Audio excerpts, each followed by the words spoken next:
All right, so I had a pretty long weekend, but I wanted to go over one pharmacist intervention that I thought was really important. And a patient told me about it about 30 minutes ago. I had a 12-hour shift yesterday and today, so I'm like kind of wiped. Low key, well, I guess high key, wiped. But this patient about a month ago was picking up hydromorphone and Xanax multiple times a day. He's been on both for a while. He's pretty tolerant to both, but I like to recommend Narcan for patients. If they're on like high doses of things, in case their dose changes, in case they add something on, in case maybe they drink, or maybe their renal function declines or something, may lead to an overdose.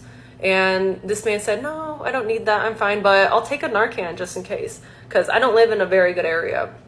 So I said, okay. I've taken a training program in order to get a certificate. So this is the little certificate of completion for a little training program that I took. It was offered at Butler while I was on rotations, and I went back to campus so I could do this. It was offered by the Indiana State Health Department. So at the time that I offered Narcan, it was like FDA approved over the counter, but it wasn't like widely available. We didn't have it in the store yet. And another big key thing is with Narcan is that it's like it's kind of expensive over the counter. I think it's like $47 at our store.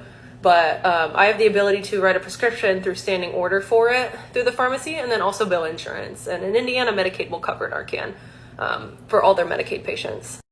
I also took a module within the corporation I work, so I knew how to like write a prescription for it and what's required, like giving them a brochure of how to use it, like patient education sheet, and then also explaining to them how to use it. Not a lot of pharmacists like know how to do this. When I was a student, I would ask the pharmacists I worked with, like, oh yeah, I just learned we can do Narcan by standing order. Like, have you ever done that? How do you do it? And they'd always be like, oh, I have no idea. I've never done that. I don't know how to do that. So I was like, okay, well, this is my mission.